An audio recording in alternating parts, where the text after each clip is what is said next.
When we invest in ourselves, we all shine. Together, we are Black beyond measure. Black Star Network is here. Hold no punches! I'm real revolutionary right now. Like, pow. Support this man, Black media. He makes sure that our stories are told. Thank you for being the voice of Black America, Roland. Stay black. I love y'all. All momentum we have now, we have to keep this going. The video looks phenomenal. See, this difference between Black Star Network and Black-owned media and something like CNN. You can't be Black-owned media and be scared. It's time to be smart. Bring your eyeballs home. You dig?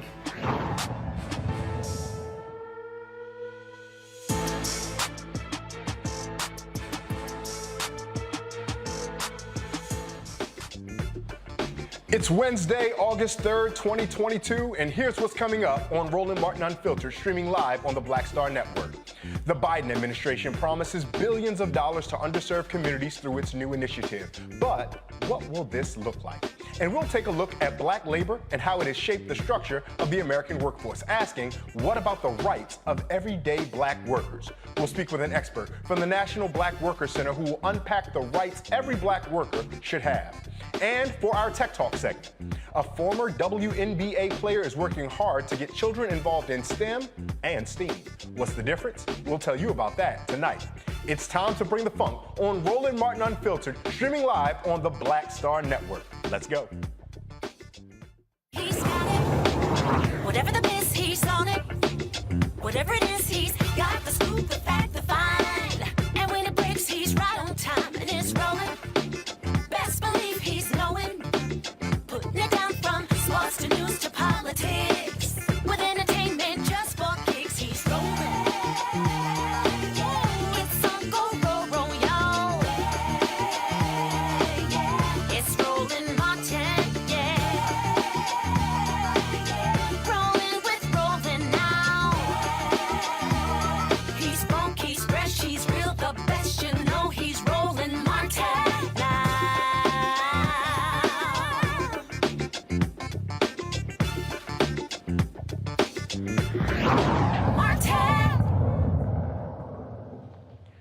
Jobs numbers continue to report low unemployment, which you think would be a good thing. But that doesn't tell the entire story of the worker experience. If all American workers are fighting an uphill battle in the labor market, we know Black workers face unique challenges. However, there are organizations here to help.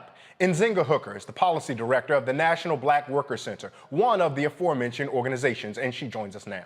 Thank you so much for joining us, Ms. Hooker. You all have produced the Black Workers Bill of Rights, and to just get started, we know from our history classes, or we would like to think from our history classes, that we know what the Bill of Rights is. But what is the goal of the Black Workers Bill of Rights? Yes, I'm happy to be here. And first, I would like to say it's something that we should have had, right? It's something that is long overdue.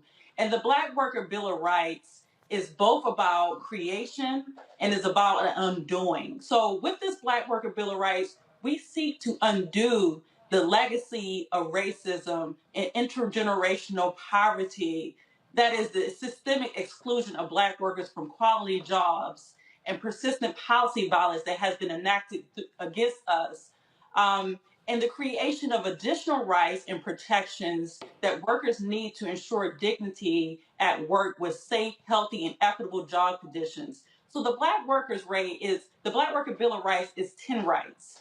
It's 10 rights to seek to address the job crisis that Black workers are facing. As you may know, the job crisis for Black workers is layered.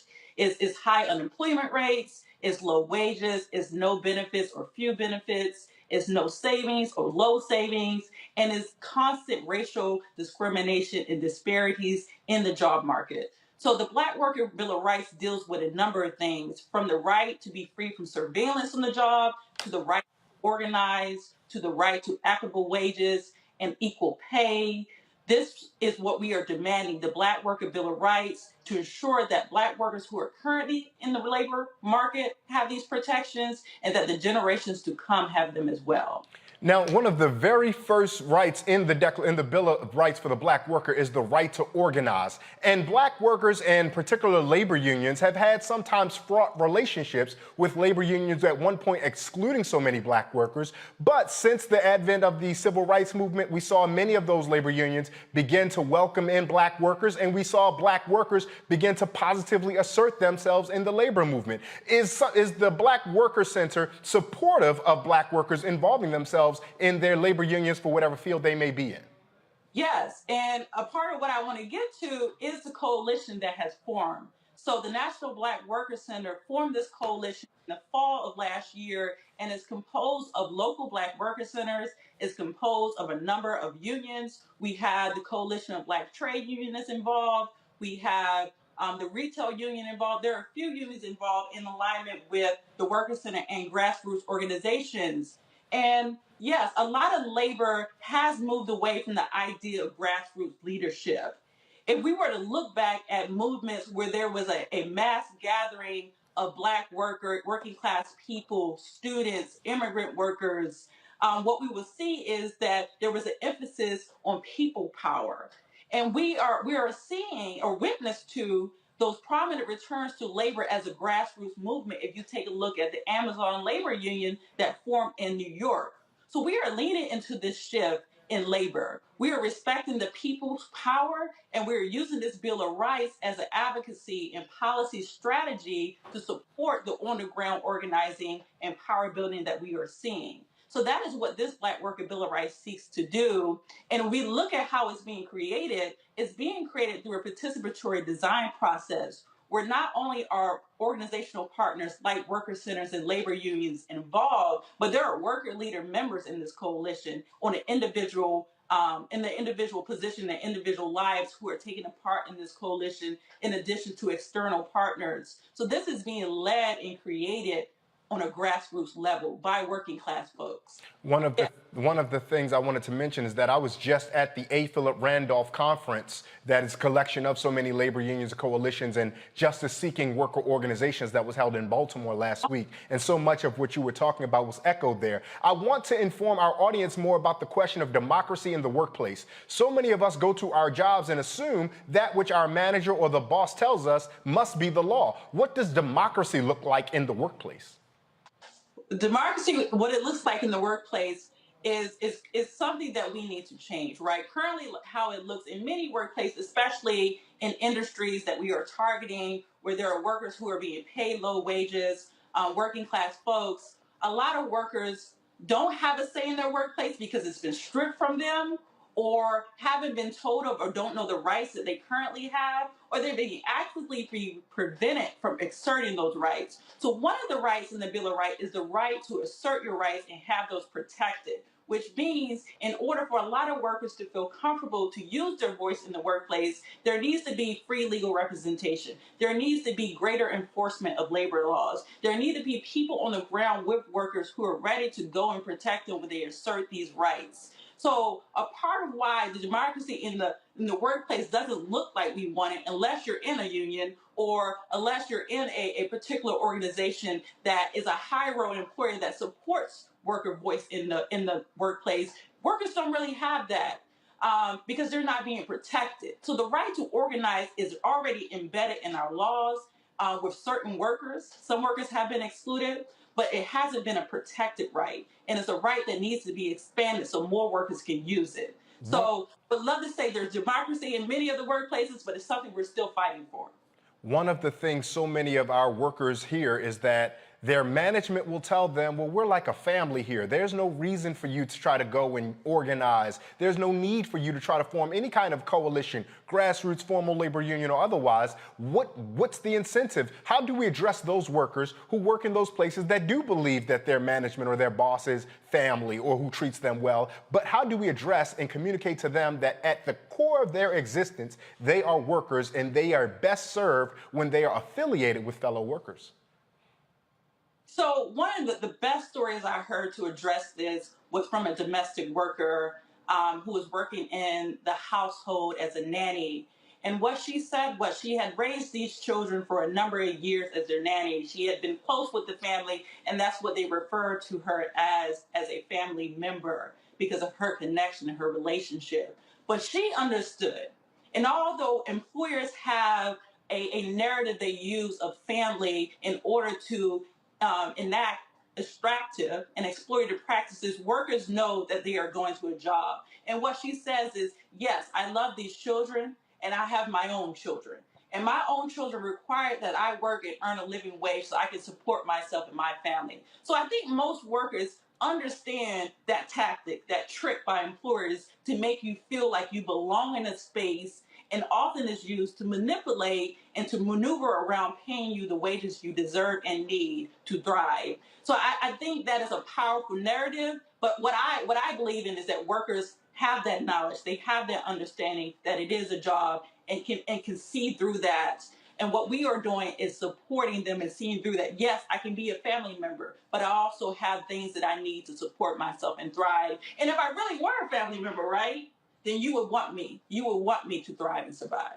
Lastly, we know that some of those folks who need worker protections the most, just as you alluded to, are some of the most vulnerable workers. And in order to fight back as a worker, that means some type of a sacrifice. And it may be very easy for you and I, in our comfortable positions here, to tell workers to put it on the line and sacrifice. What word of support, of inspiration, or even strategy do you offer to those workers who may be those vulnerable, precarious positions, but are the ones who most need to put it on the line in order to get the rewards of democracy, better wages, better safety, and all the other things that you mentioned? Yeah, I appreciate that question. And what I would say to that is, what is underneath all the rights laid out in this Black Worker Bill of Rights is about enforcement. Because you're correct. Most of the times the burden is on workers who are in vulnerable positions, that are in positions where they're being exploited, to carry the burden, the onus of reporting when something has happened, to file a complaint. What we advocate for is for there to be affirmative enforcement where workers don't carry that burden alone and file a complaint, because it does put you out there. It does put you at risk of being retaliated against.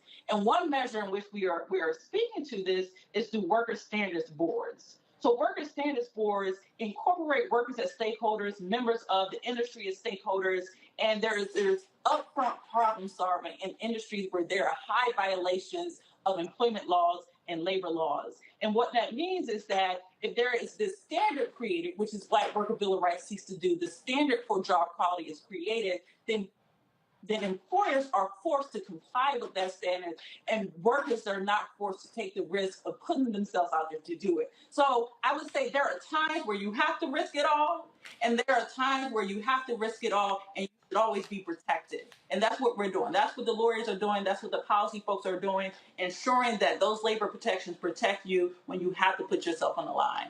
That's absolutely risk is always there. Yes. That's absolutely correct. And if folks need a source of inspiration or hope, we could think to our dear brother from the Amazon Labor Union, Chris Smalls, who was painted as not articulate and not smart. I think in some circles he was even referred to as a thug by some of the executives. And we see that despite him being fired, he and his colleagues and his comrades won, and there was victory and vindication in the end for them. And Zinga, tell folks how they can find and follow you and the work of the Black Worker Center. Yeah, so you can follow us on social media. The National Black Worker Center is on Instagram and Twitter, as well as Facebook. If you go on Facebook, there is a particular group for the Black Worker Bill of Rights. It's simple. It's the Black Worker Bill of Rights Facebook group. So you can go there and you can join. That's where you'll get an announcement about actions that we're planning, upcoming events, and how you can join and get involved in this coalition, because it is open. It is open to Black workers. It's open to advocates who are supporting Black workers. It's open to organizations, unions, worker centers. So yes, thank you for that. You can go to our website, but you can also join us on Facebook. And yeah, we'll follow up with you, because we're amassing this movement. We are building the coalition, and we're building our power and capacity to win this thing, because we will.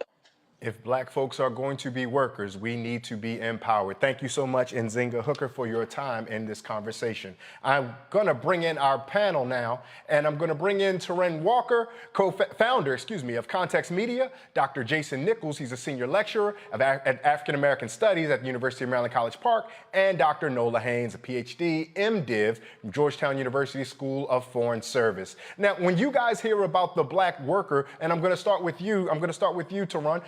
When you hear about the Black Worker Center and the work that they're doing over there, does that give you optimism, or are you a little nervous, perhaps, because so much of this country is hostile to all workers? Heaven forbid should Black workers begin to organize. No, it gives me a lot of hope, and I'm really glad that this sister is creating this initiative, because I think it's very necessary. As we know, America is built on Black labor. Unpaid Black labor, underpaid Black labor, sometimes incarcerated Black labor. And I think we've gotten away as a people from the importance of the power of our labor, and we've gotten away from the fact that there is a long history of organized Black labor in this country. I think ever since the 60s, we've kind of gotten complacent in a way, because we feel like, okay, we're able to walk into any kind of building we want. We can apply for a job. We may not get it, but we can apply for like jobs at higher levels, or we can apply for jobs in retail or anything.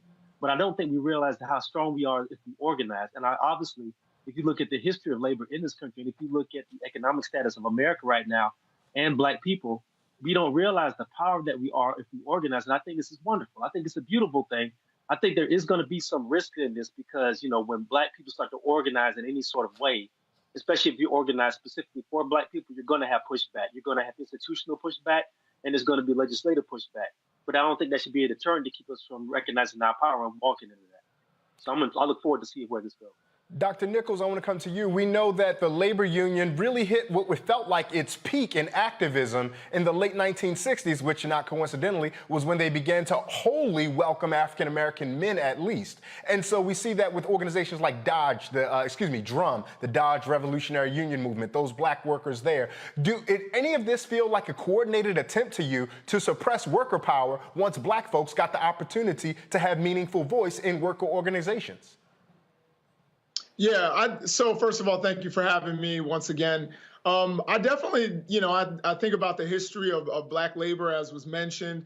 You mentioned the Brotherhood of Sleeping Car Porters and how important that was, not only to the labor movement, but to the civil rights movement just generally. I do have some concerns about how this will play out, because it's, as we've seen with any kind of Black resistance movement, there's always lots of pushback.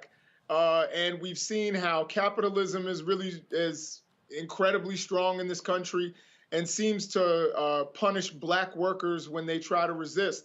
So I am a little worried about what the blowback will be against some of the workers who adopt some of these proposals by this organization.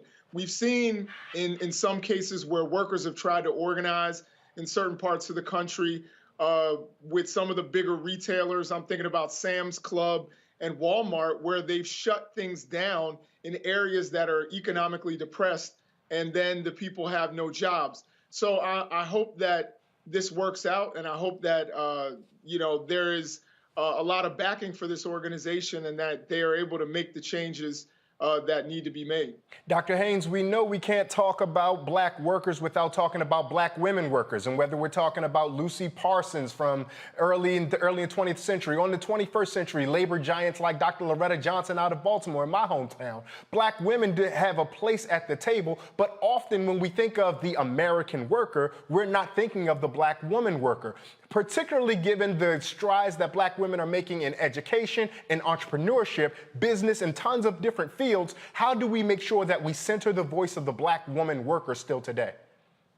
Well, I think the most important word that we need to think about is equity. And I think that one of the unique moments in time is that we actually have an administration in place, especially with the vice president and her initiative that she's leading. You know, you want to start with equity first. And I think when that is your starting point, that is when you begin to address the other intersections, you know, race, ethnicity, religion, all the other things that come into play. You know, if you're a mother, if you are a single mother, a single parent, you know, so all of those things begin to be addressed when we're starting at equity. But if that is not our starting point, then we will absolutely be back in the same sorts of situations that we're in, even with highly educated women. We all know that historically, women are not making the same wages as men. And for those reasons that existed before, when men were the quote unquote breadwinners and they had to take care of entire families and women traditionally stayed at home and raised children, well, we all know that is not the cultural landscape that we are living in. So equity is the word that we should be starting with when we're having these conversations. And I think that another part of this is we need to abandon this really kind of reckless cult of personality that exists, that was mentioned in the opening dialogue, in terms of working for people and not necessarily companies, or when the companies are people. You know, and one example that I think about is the Tesla example. There are tons of people, especially in Southern California where I live, you know, that invest a great deal of time, energy, and money in Teslas because they are energy efficient.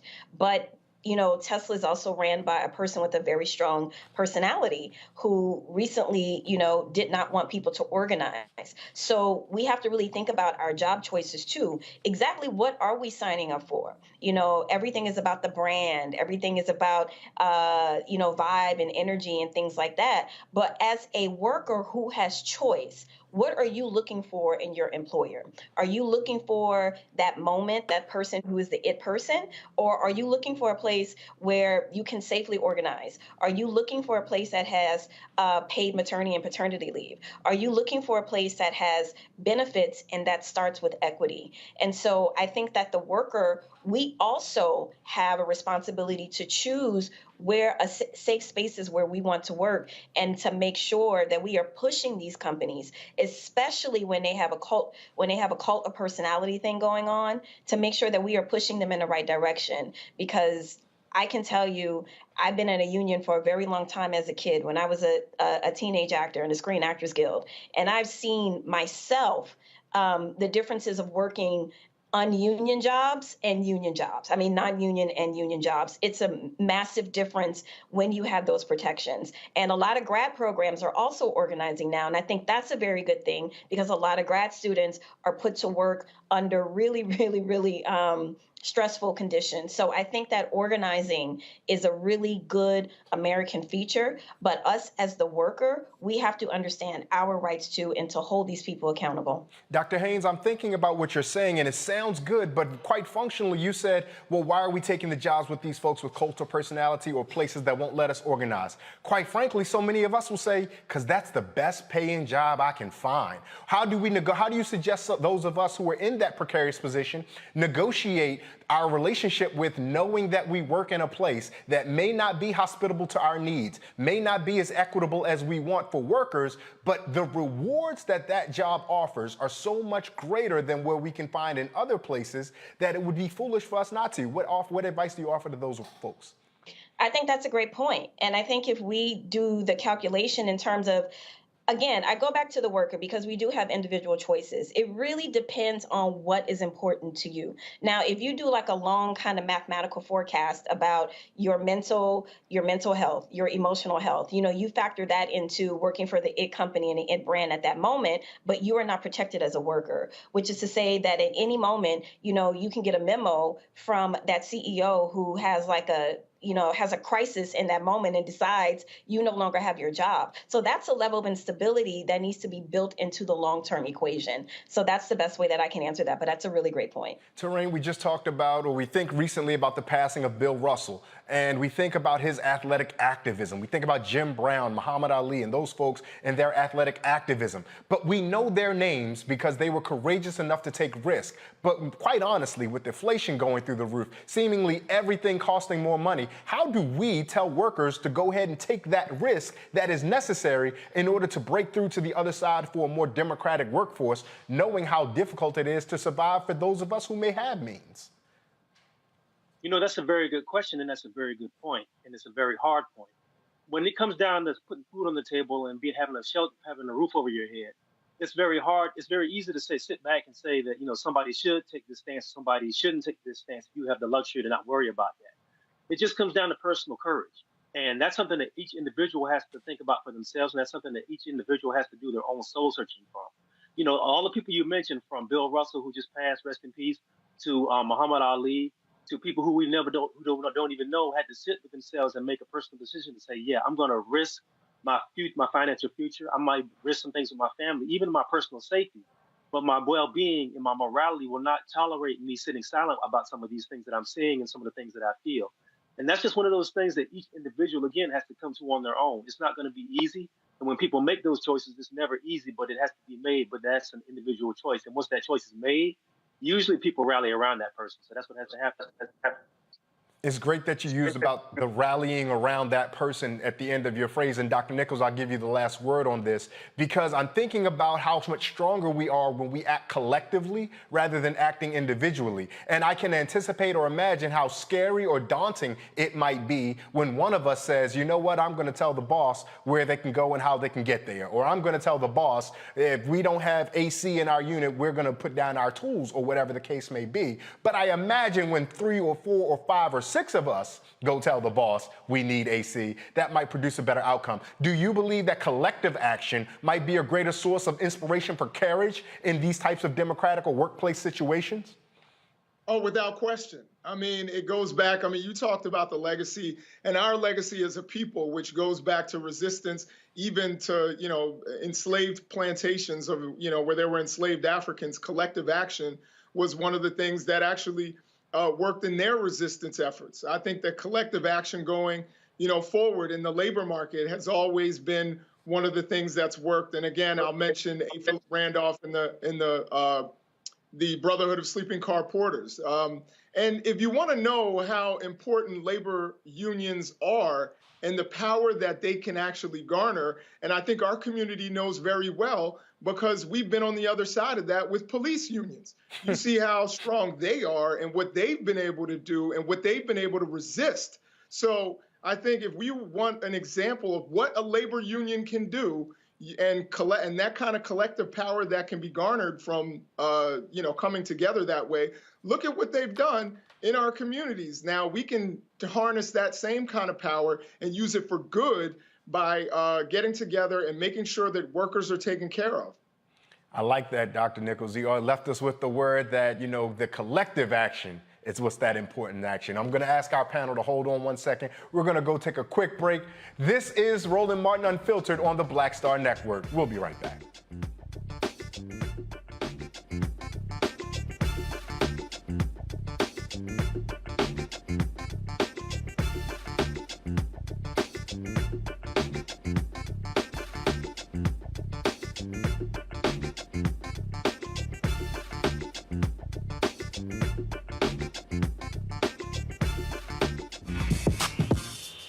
When we invest in ourselves, our glow, our vision, our vibe, we all shine. Together, we are Black beyond measure. On the next Get Wealthy with me, Deborah Owens, America's Wealth Coach, you see the headlines. All frightening, right? Interest rates are going up. The recession is on the way. The stock market is up and down. But you know what they say. Scared money don't make money. That's why I'm excited on our next Get Wealthy to have a conversation with someone who has written a new book, Fearless Finances, and she's going to share exactly what you need to do to secure your bag regardless of the ups and downs of the economy or the stock market. Oftentimes you can start with as little as $5. That's right here, only on Get Wealthy on Black Star Network. When we invest in ourselves, we're investing in what's next for all of us. Growing, creating, making moves that move us all forward. Together, we are Black beyond measure. Pull up a chair, take your seat. The Black Tape with me, Dr. Greg Carr, here on the Black Star Network. Every week, we'll take a deeper dive into the world we're living in. Join the conversation only on the Black Star Network. Hi, everybody. This is Jonathan Nelson. Hi, this is Cheryl Lee Ralph, and you are watching Roland Martin, Unfiltered.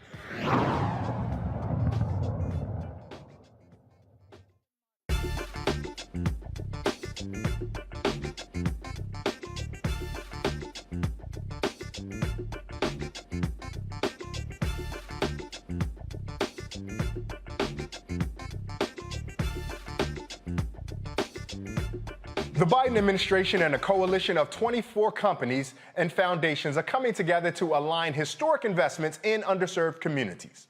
Last week, during an event in New York City, Vice President Kamala Harris announced historic efforts to catalyze and align public and private investments, including the formation of a new economic opportunity coalition to address economic disparities and accelerate economic opportunity in communities of color and other underserved communities. Here's some of what the Vice President had to share. America is a nation powered by the ambition and the aspiration of her people. The ambition and the aspiration to turn dreams into reality, including the aspiration and dream to start a business, to own a home, to get an education. That is the energy and the ambition that has always been a driver of America moving forward. It creates jobs, it sparks innovation, it expands the economy, and it makes our nation more competitive. But achieving that success requires a number of very specific things, and in particular, it requires access to capital. For what? Well, for example, to buy inventory, to make a down payment, to hire employees, and it requires access to financial services. Services like checking and savings accounts, home and auto loans, financial education and advice. And what we know is not everyone in our nation has equal access to this essential support.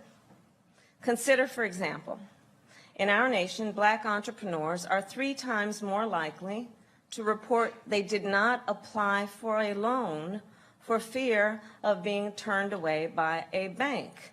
That fear being based on the stories and the experiences of their family, friends, and neighbors. Black and Latino homeowners are rejected by traditional financial institutions at a higher rate when applying for home loans.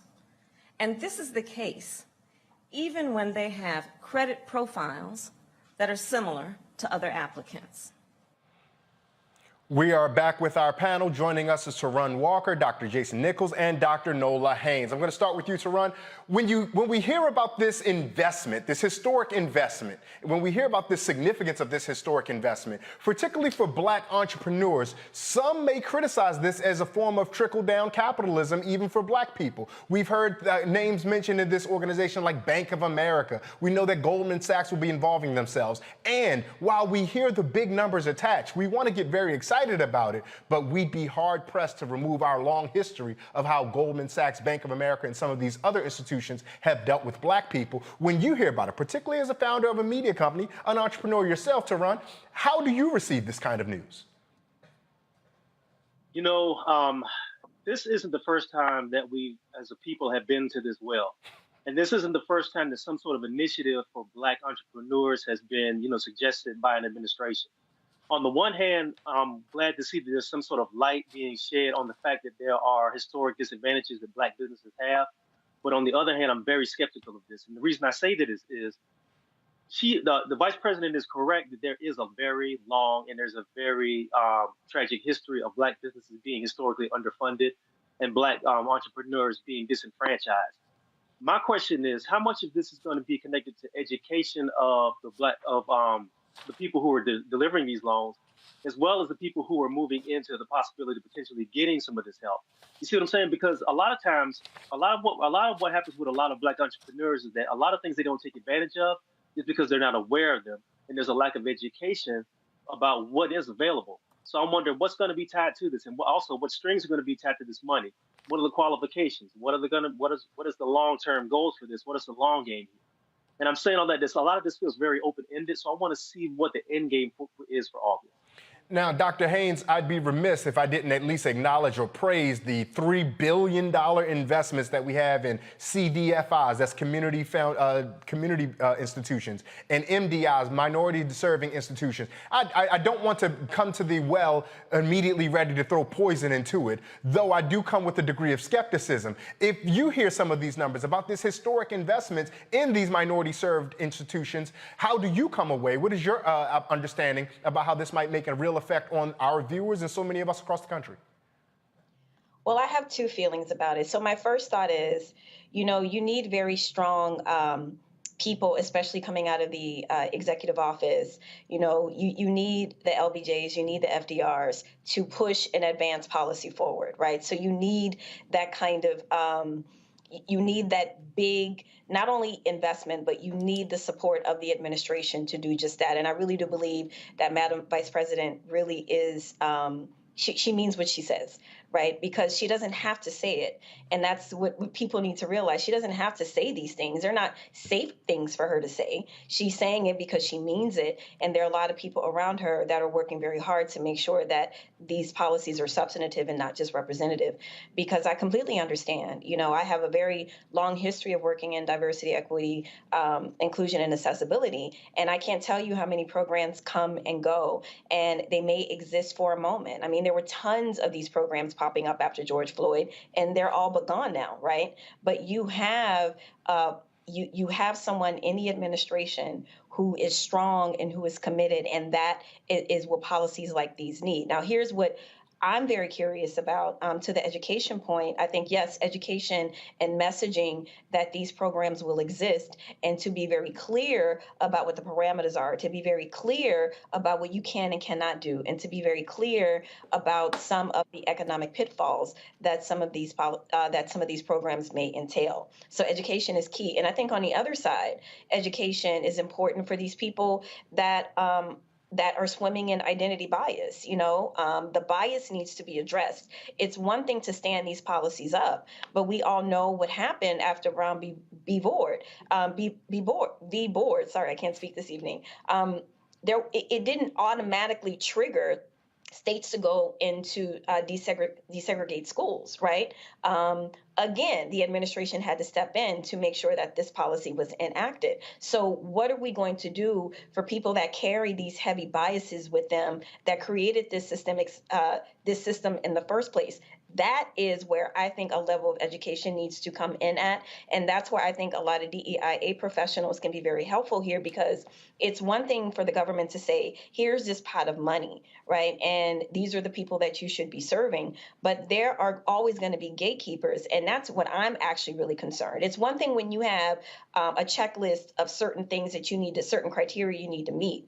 But what about that person that's bringing their bias into the selection process? And so that's something that I'm definitely keeping my eye on, and something that I definitely, advocate for, because that's a major piece of the long-term fix to this long, historic, systemic problem here in America. Dr. Haynes, I'm glad that you alluded to FDR and LBJ, because I'm very curious about something. Both of those presidents were very explicit about willingly using public dollars to make social good. But here in this fact sheet that the White House has put out from the Vice President's office, it even notes that there will be $8.26 billion of investment in CFDIs and MDIs to incentivize them to provide loans. The thing that I'm a bit concerned about, and I'm not asking you to answer for the White House, so please read this question as such. But the thing that I'm a little concerned about is, those two presidents you acknowledge recognized the serious nature of the time they were in and wielded the power of the federal government to its full capacity to serve the people. Whereas this seems to want to incentivize capital to serve the people. And unfortunately, the history of the United States tells us that capital doesn't always serve the people. Hence, that why some of the questions and concerns that Taron alluded to, some of the questions and concerns that you alluded to. How do we begin to reconcile that? How do you think we do that? Well, that's such a small question. Thank you for thanks for asking such a small question. Yeah. Let me try and fix the world in 5.5 seconds. Fair. You know, again, I really do think that it's about the commitment. You know, I have a friend who always says that anything can get done in Washington if the appetite is there.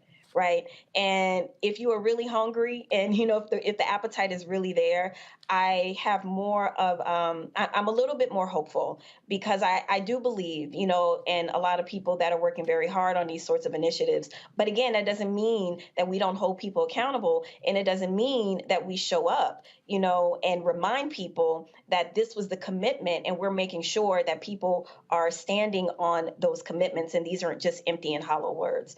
So I don't know if I solved the world's problems in that response, but that's the best that I can do right now. I apologize for putting you in that position, Dr. Haynes. I hate it when folks do that to me, and I'm sorry to do that to you. Dr. Nichols, I do want to come and ask you a question. We know that we have 3 branches of government, right? We know we have the Supreme Court that will look at certain policies, be they executive orders or otherwise, and may flippantly say, nope, this is unconstitutional. And so should we worry, given all that we've seen, what I would call this activist court engage in so far, that anything that seems specifically targeted to help Black people may be at some point challenged in our judicial system and ultimately nullified, even if Vice President Harris and President Biden were wielding the full authority of the U.S. government to give Black folks billions of dollars directly?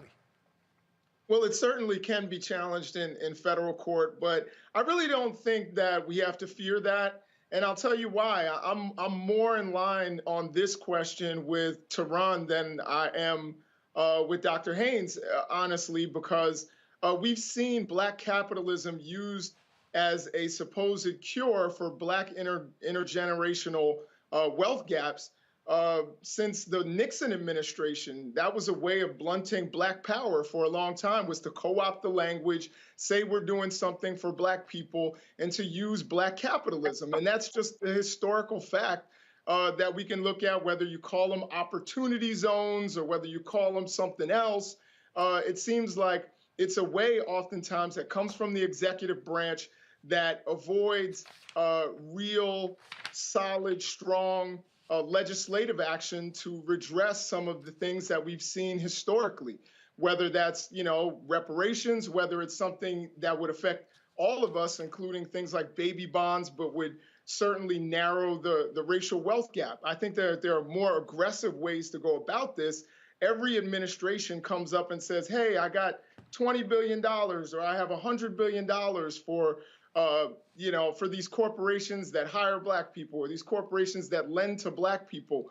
And a lot of times I think it goes through because it's a drop in the bucket and it never really makes a huge difference. So I'm pretty skeptical on this. I'm sure that the vice president has good intentions, as I believe the Obama administration had good intentions. I'm not so sure about the Trump administration's intentions, but they tried something. They've all done this. And it seems like it's good PR, but it doesn't give the results that they necessarily need. Now, I'll just say, from a political standpoint, I'm glad that they put the vice president on this. They've given her tasks that are almost impossible, which have hurt her popularity. So I'm glad that she's been given something, I think, that is manageable, but I don't think it's going to make a big difference. We've seen this over and over and over again. Now, but Dr. Nichols, I would say, I can imagine the answer already. Look at how fractured and divided the United States Senate is. Look at how tons of bills come out of the House that just languish in the United States Senate. Look at the aforementioned activist judicial Supreme Court. This, quite honestly, I imagine the Biden administration might say, is the best we can do. If that's the case, shouldn't we then try to organize our skills to maximize that which this executive order and this initiative can provide for folks?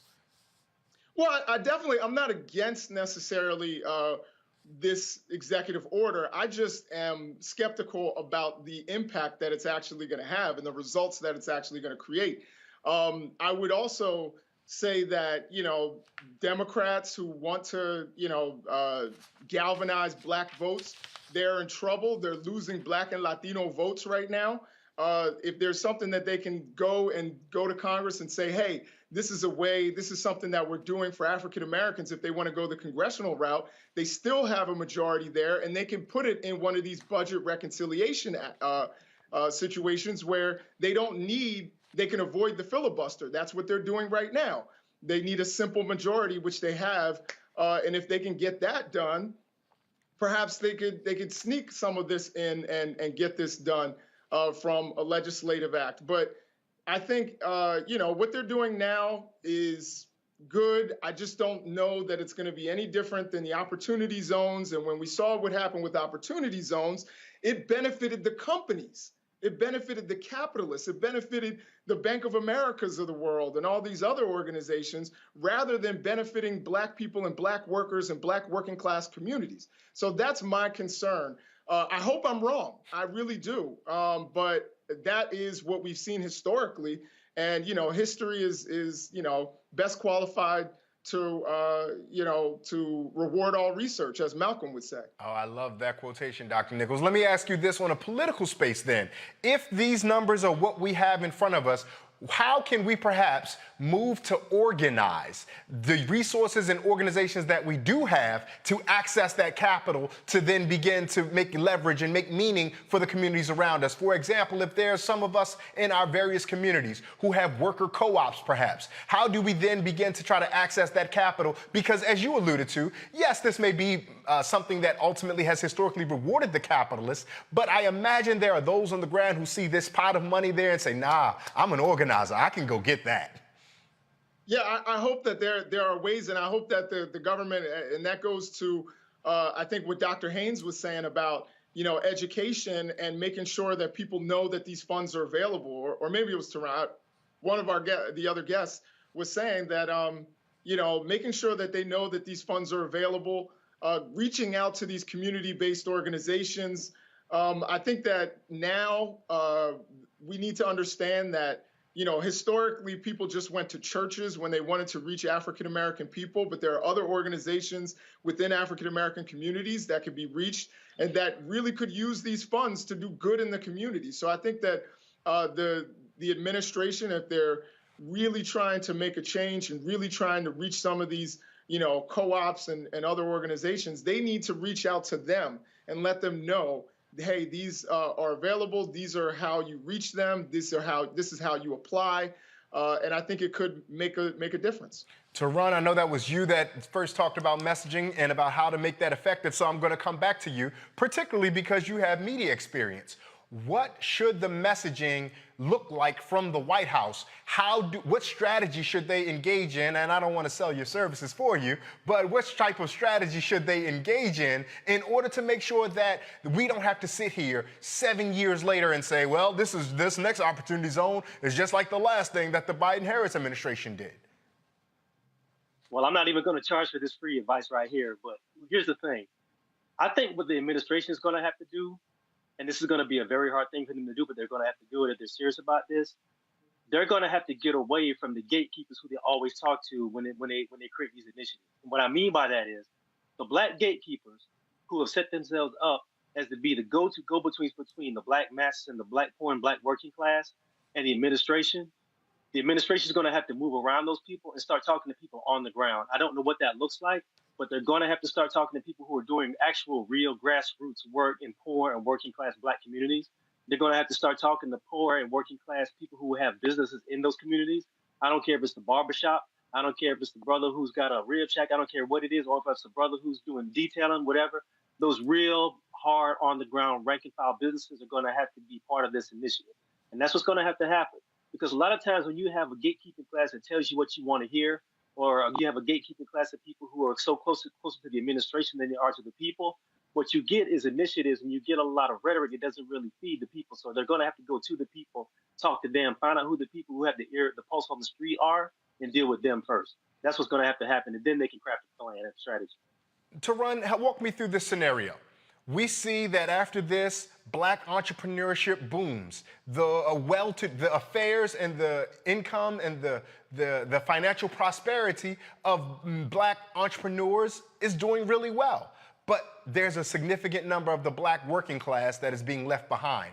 How then would the Biden administration come back and sell that? Would they then sell that as this program as a success, as a failure? How should we as a community look at this program if that is to play out through this initiative? Well, I think you have to look at the individual needs of the communities you're talking to. You know, some people, not everybody wants to be a business owner. Not everybody wants to be an entrepreneur. Some people are really good employees. Some people are really good one-person LLCs. It just depends on what that person is looking for, and it depends on the community. I don't think it does a lot of good for the community to be a whole community of business people and entrepreneurs. Somebody has to be consumers.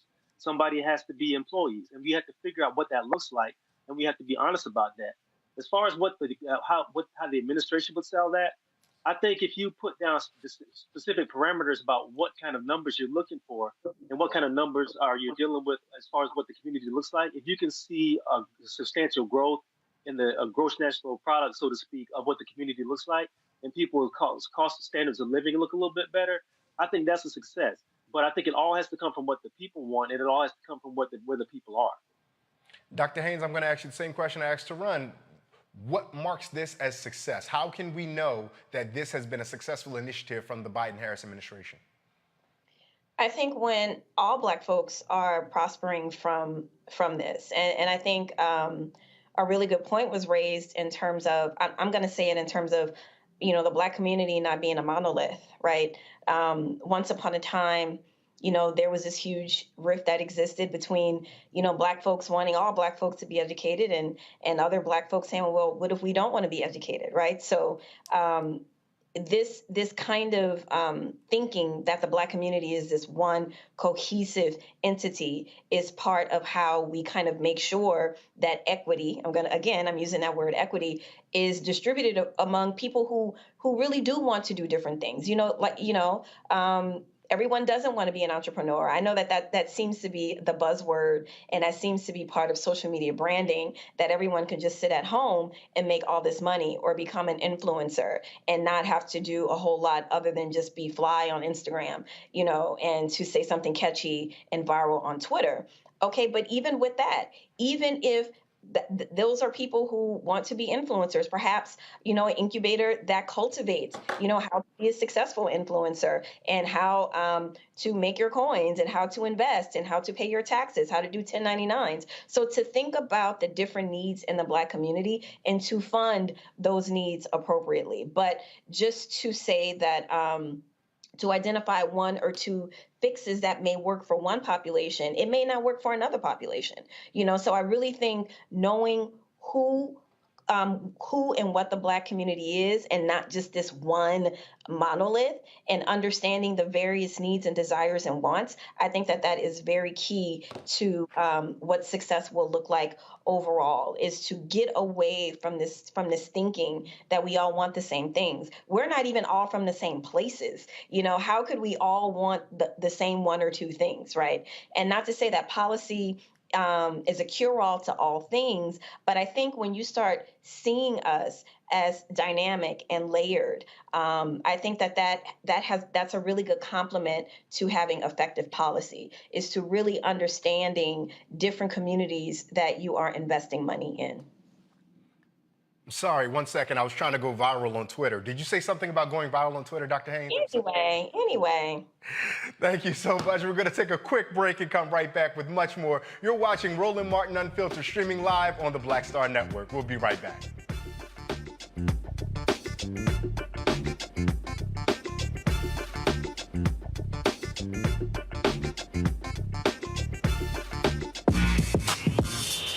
When we invest in ourselves, our glow, our vision, our vibe, we all shine.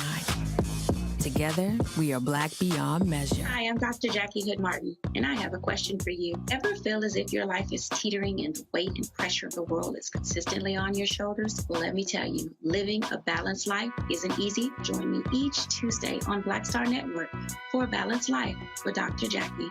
We'll laugh together, cry together, pull ourselves together, and cheer each other on. So join me for new shows each Tuesday on Black Star Network, A Balanced Life with Dr. Jackie.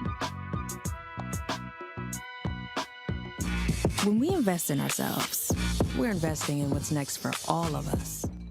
Growing, creating, making moves that move us all forward. Together, we are Black beyond measure.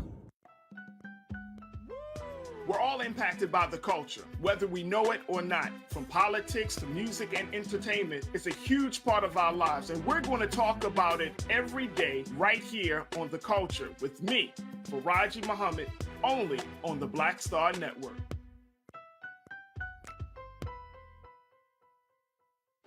Hey, I'm Antonique Smith. Hello, everyone. It's Kiara Sheard. Hey, I'm Taj. I'm Coco. And I'm Lily. And we're SWV. What's up, y'all? It's Ryan Destiny, and you're watching Roland Martin Unfiltered.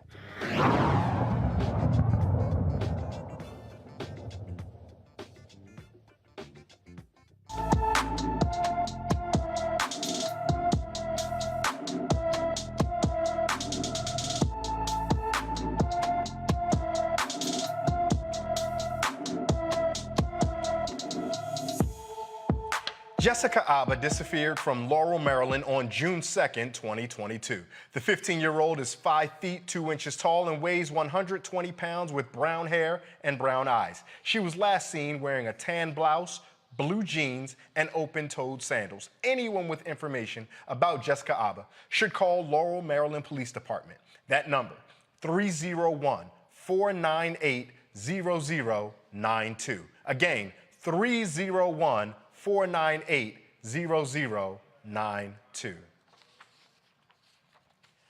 The woman who was in Daunte Wright's vehicle when he was fatally shot by police in a Minneapolis suburb last year is suing the city and the former officer who killed him.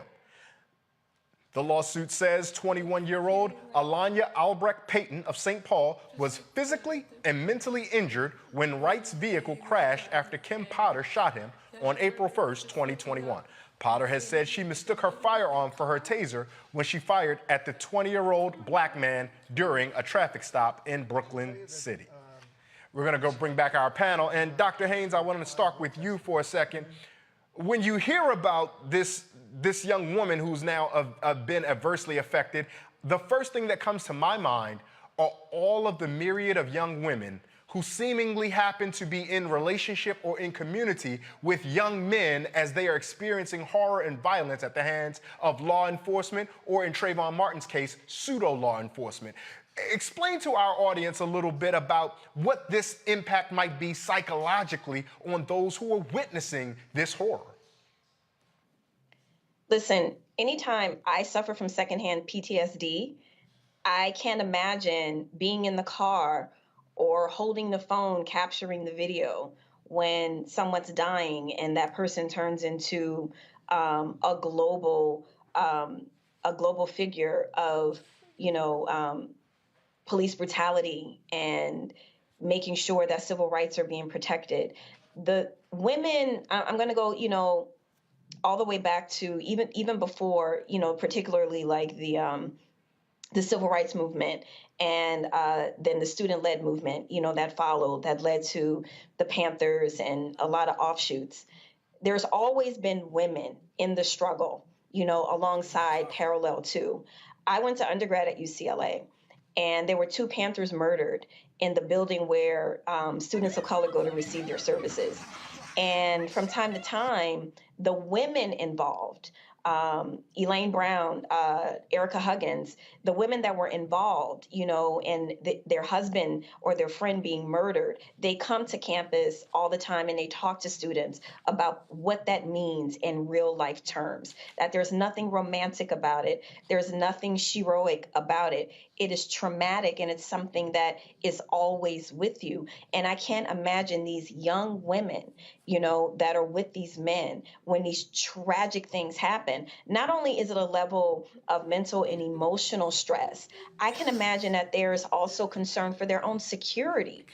How is their security being tended to? You know, I'm very curious to know if, you know, some of these young women are being threatened and harassed to keep their mouths quiet. You know, I mean, there are a lot of different questions that I have around this. But when I read this story, absolutely, I completely understand 5,000% how this young woman could be suffering from PTSD. It's something that's going to be with her for the rest of her life. And we don't know what that impact is going to have on everybody else around her, too. So I think that this case could really be a moment for women and, you know, significant others, not just women, all significant, where, you know, you are being cared for, and and there's going to be a legal provision where that sets precedent that you can also get some level of compensation, because this is going to impact their lives going forward. So I think that this is a very interesting case to watch, because this is definitely going to be, this could be precedent setting. To run, I'm thinking about Diamond Reynolds, the fiance, significant other of Philando Castile from Minnesota. And she had a significant settlement for the distress and experience that she had there. But that's a whole family we're talking about. And one of the things that I think that we, not necessarily those of us on this panel or even those who would watch this program, but we, the larger American society, may not appreciate is the psychological effect that Dr. Haynes talked about, that being in the presence of watching this police violence, of observing it, of seeing it happen, and now you are still expected to engage in your society and engage law enforcement as though that didn't even happen. How do you think that that psychological effect weighs on loved ones who have seen this happen to their kin? Well, you know, to answer that question, you have to go back to the beginnings of chattel slavery in America. Black people have always been bystanders, and we've always suffered from the horrors of white supremacy, whether it was physical abuse, whether it was murder, whether it was lynching, whether it was assault in many different ways. And our loved ones and our women have unfortunately bearing the brunt of that pain and bearing the brunt of that suffering. What we're seeing happen right now is just that same trauma and that same abuse and that same brutality being codified by law enforcement and being offloaded outside of lynch mobs onto the agents of the state. So, you know, you got to think about what the psychological cost of a death in someone's family is under the best of circumstances. And then you imagine what the psychological cost of seeing your family member or your loved one or someone you're planning to build a life with taken from you by the state, and what the horror of that does to your psyche in that way when you're trying to build a life with somebody. Unfortunately, this is something that I don't think is going to happen, that it's going to end anytime soon, no matter how much lip service any administration gives. They're trying to put policies in place to stop this sort of thing. We live in a culture where we live in a culture where abusing Black bodies is a national pastime. And it's seen as almost like a law enforcement procedure. And I don't know how this is going to change that. I think what's going to have to happen until you make things so financially uncomfortable for this society and for law enforcement in this country, till these things begin to focus on looking at alternative ways to stop this behavior. That's the only way I think it's really going to stop. And I don't have an issue at all with this woman getting every dollar she can out of this lawsuit. I think the only way this is really going to change, as I said, is if you make it financially painful for it to happen. And you also have to make people realize that it seems like almost like a blood tax that has to happen when Black men and Black women are brutalized and killed by the state. And I also think it's very important to make people realize that Black people are human beings, and Black people have psychological damage by dealing with the society, dealing with it in this way. And I think this is what has to happen as well. We have to be seen as full human beings. The state has to be forced to see us as full human beings, and then maybe things can change, and then maybe things can change for the better in that way. I got some more headlines to share with our panel. A special prosecutor in Virginia says that a former police officer should not be criminally charged after he pepper sprayed, struck, and handcuffed a black U.S. Army lieutenant. He did say, however, that the former officer should be investigated by the local U.S. Attorney's Office for civil rights violations. Now, the prosecutor's findings are the latest fallout from the traffic stop of a uniformed Army officer that drew national attention to the small town of Windsor. The man who was pulled over, Caron Nazario, was never charged with a crime. He's suing the two officers who were involved. I want to go back to my panel, and I'm going to start with you, Dr. Nichols. And I'm thinking about something that Taron said just now that struck with me, that this has to be a blood tax. And it strikes me as hypocritical and politically inconsistent that so many of those who call themselves fiscal conservatives see the amount of money that municipalities and state have to put out time and again in these types of settlements, and yet don't exact more pressure on their law enforcement agencies to not do this type of thing, costing said city or state so much money. Am I misreading this to call this politically hypocritical, Dr. Nichols? No, you're not. And as a matter of fact, I would go a step farther. And I and some of my colleagues have called this out and said that, as a matter of fact, what should be done is those settlements should come out of police pensions. And I think you will see a lot of police officers maybe intervening before a police officer goes too far. If this comes out of their pensions, if you see like in Chicago with literally hundreds of millions of dollars go towards settlements, we've seen, of course, these big settlements in Minneapolis as well, and there are around the country. Baltimore as well, your hometown. I'm about 20 minutes away. So this is something that we see around the country that costs these countries and not, these cities, and not even, wealthy cities. We're talking about poor cities like Baltimore, where there's a housing crisis, where there are all these other problems in the city.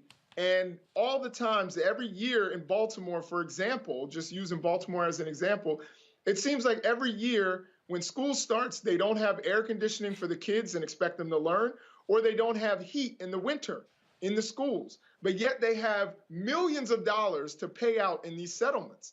And that's got to stop. And I think the one way we can get the law enforcement community's attention is if we say, okay, you're going to pay for it. Not the citizens, not the citizens' tax dollars that's supposed to go to services and goods that the citizens deserve. It's going to come out of your money. And I think you will see a whole lot more officers intervene and say, hey, we need to do this strictly by the book, or else you're going to be costing me and my family and my retirement. And I think that could potentially start to make a change there. Now, Dr. Nichols, I got to be honest, man. I'm going to have to take you to the Reginald F. Lewis African American History Museum in Baltimore, because you're out here banging on my city. And the first time you were right, but you go 2 or 3 times, I got to push back a little bit at that. And I know, the old folks and the Southern folks will tell you, a hit dog will holler. Call me a hit dog. Call me a hit dog, because I am hollering. The first time I said, yeah, the brother is right. The brother is right. And then you went to second and third, and I said, yeah, leave us alone, man. We ain't the only place to struggle with AC in our schools sometimes. We ain't the only place to struggle with heat in our schools sometimes. I went to school in Owings Mills, brother. I'm like 10 minutes away from Baltimore. So, I won't claim the city because that's disrespectful. You know what I mean? I won't claim the city. But, I'm in the area, and I definitely I support the city. I want to see the best for Baltimore. And just like I want to see the best for the brothers in Detroit, just like I want to see the best for the brothers in Cleveland, just like I want to see the best for the people in Watts or wherever. But, Baltimore holds a real place in my heart. And that's why I will use it as an example. I want to see the city do better. I don't want another gun trace task force in the city. Well, that's true. I want to get one more story in for you guys and get your opinions on this one. Talking about people doing better. The 6-year-long battle over Prince's estate has finally come to an end.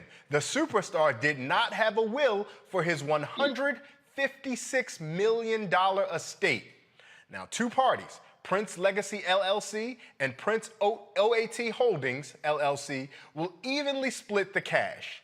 Prince's 6 half-siblings are the legal heirs to his inheritance since he did not have a spouse or children. Taron, You know how important economy and economics are in our community. We know how important having a will. We know how important having a will is so that granddad and grandma's house at least can stay in the family, or at least when folks try to buy it up, we can be the beneficiaries of the increased market value. When you hear the story about how Prince's estate was, I don't want to say fought over because families have disagreements all the time, but contested. When you hear that story, does it bring you any peace that there's at least a degree of resolution to it? You know, this situation resolved itself a lot quicker than I thought it was going to. When you're dealing with somebody worth hundreds of millions of dollars, and then you factor in the fact that they have creative work, they could generate revenue for centuries, not just decades, but centuries. If you look at the body of work that Prince created, I'm glad it resolved itself. But I'm also very surprised that somebody who was as hands-on as far as their music and was so much, to just be honest with you, so much in control of their music and their output and their creativity did not have a will. I don't know why that happened. I know it might come from the fact that this brother was so caught up in his creativity and he was so all into his artistry that he maybe didn't want to think about what might happen after he was gone. It may have come from the fact that he had people he did not trust and he didn't want to put anybody in position to be able to capitalize on his work prematurely. I don't know, but I am glad that it's resolved, and I'm also glad that we're finally going to get some from the story that we're going to get new music. Apparently, there's 8,000 songs in the vault apparently that haven't been released. There's about 50 full-length videos that are in that vault that haven't been released, that have been sitting around, not just from Prince, but from people he worked with. So it's going to be interesting to see how that all gets packaged, how that all gets put out there. But to your earlier point, I think it is very important, and this is just another example of the fact that when you start creating a legacy and when you start creating a product for yourself, whether you're somebody who works at the post office or whether you're somebody who's an artist, it's very important to set up some sort of plan and some sort of goal for your legacy when you're no longer here. And I know a lot of times we don't like to think about that sort of stuff, but we got to think about it because unfortunately that day does come for everybody, and we have to think about it, and we have to have a plan in place. Absolutely, especially when that day comes unexpectedly. And I've got one more story that I'm just going to share with our audience before we take a quick break. Beyoncé has announced that a verse from her newly released album, Renaissance, will be removed for using an ableist slur. In the song Heated, the words spaz and spazzing were used. Now, the term spaz is a derogatory term referring to cerebral palsy. In a brief statement to Rolling Stone, Beyoncé's representative stated, "The word not used intentionally in a harmful way will be replaced." And that's ideally what we want to have happen. Someone says something, someone else tells them that this could be corrected, and someone humbly corrects it. Justice for us all. We're going to take a quick break. You're watching Roland Martin Unfiltered right here, streaming on the Black Star Network. We'll be right back.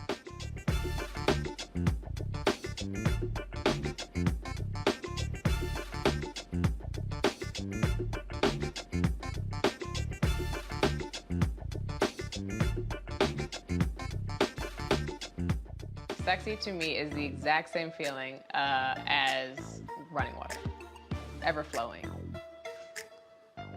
Water always finds a way to get through. And so when you know that you're sexy, there are no questions about it. It is an ever-flowing emotion. It is an ever-flowing feeling. When you question it, though, you stop the water.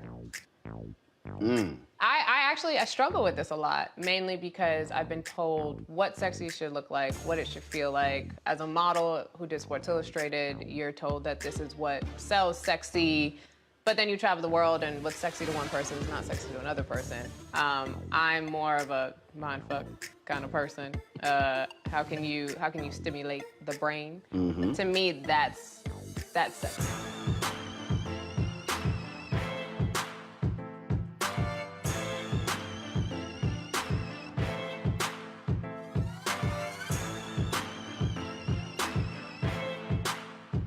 When we invest in ourselves, we all shine. Together, we are Black beyond measure. Pull up a chair, take your seat. The Black Tape with me, Dr. Greg Carr, here on the Black Star Network. Every week, we'll take a deeper dive into the world we're living in. Join the conversation only on the Black Star Network. When we invest in ourselves, we're investing in what's next for all of us.